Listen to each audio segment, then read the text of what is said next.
അപ്പോൾ ഇന്നത്തെ നമ്മുടെ റെസിപ്പി പഴമയുടെ രുചിക്കൂട്ട് ഒട്ടും ചോർന്നു പോകാത്ത അടിപൊളി ഒരു മല്ലിച്ചമ്മന്തി ആട്ടോ. ചൂട് ചോറിൻ്റെ കൂടെയൊക്കെ കഴിക്കാൻ പറ്റിയ നല്ല കിടിലനൊരു ചമ്മന്തി. അപ്പോൾ ഇത് നിങ്ങൾ മിസ്സാക്കാതെ വീഡിയോ കംപ്ലീറ്റ് ആയിട്ട് കാണുക. ഇഷ്ടപ്പെട്ട ഒരു ലൈക്കും ഷെയറും കമൻറ്റും ഒക്കെ ചെയ്യുക കേട്ടോ. അപ്പോൾ അടിപൊളി ടേസ്റ്റാണ്. അതെങ്ങനെ തയ്യാറാക്കുന്നത് വളരെ എളുപ്പമാണ്. അപ്പോൾ നമുക്ക് കറിക്കൊന്നുമില്ല, അല്ലെങ്കിൽ പച്ചക്കറിയൊന്നും ഇല്ല, പെട്ടെന്ന് ഇച്ചിരി ചോറ് കഴിക്കണം തോന്നിയാൽ നിമിഷ നേരം കൊണ്ട് തയ്യാറാക്കിയെടുക്കുക. അപ്പോൾ അതിനായിട്ട് ഞാനിവിടെ ഒരു പാൻ അടുപ്പത്ത് വെച്ചിട്ടുണ്ട്. അതിലേക്ക് ഞാൻ 2.5 ടീസ്പൂൺ മല്ലി എടുത്തിട്ടുണ്ട്. നല്ല കഴുകി ഉണക്കി വെച്ച മല്ലി കേട്ടോ. അപ്പോൾ അത് നമുക്ക് എണ്ണ ഒന്നും ചേർക്കാതെ കുറഞ്ഞ തീയിൽ നല്ലപോലെ വറുത്തെടുക്കുക. നമ്മൾ കൈ കൊണ്ടിങ്ങനെ പൊടിക്കുമ്പോൾ മല്ലി പൊടിഞ്ഞ് കിട്ടണം, ആ രീതിക്ക് വേണം വറുത്തെടുക്കാൻ. ഈ മല്ലി മൂത്ത് വരുമ്പോൾ നല്ലൊരു മണമൊക്കെ വരും കേട്ടോ. അതുവരെ നല്ലപോലെ വറുക്കുക. തീ കൂട്ടി വെച്ച് വറുത്താൽ കരിഞ്ഞു പോകും, ടേസ്റ്റ് കംപ്ലീറ്റ്ലി മാറും കേട്ടോ.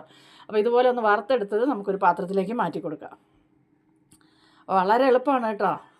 ഒരിക്കലെങ്കിലും ഒന്ന് തയ്യാറാക്കി നോക്ക്. വീണ്ടും അതേ പാനിലേക്ക് ഞാൻ ഇച്ചിരി വെളിച്ചെണ്ണ ഒഴിച്ചിട്ടുണ്ട്. ഇനി അതിലേക്ക് ഞാൻ ഒരു 3 കാശ്മീരി മുളക് എടുത്തിട്ടുണ്ട്. ഇത് നിർബന്ധമില്ല, പക്ഷേ നമുക്ക് കാണാനും മനോഹരമായിരിക്കണം, ഫുഡ് കഴിക്കാനും രുചി വേണം. രുചി മാത്രം പോരാ, കാണാനും ഒരു ഭംഗി ഉണ്ടാവണമല്ലോ. അപ്പോൾ നല്ല ചുമന്ന റെഡ് കളർ കിട്ടാൻ വേണ്ടിയിട്ട്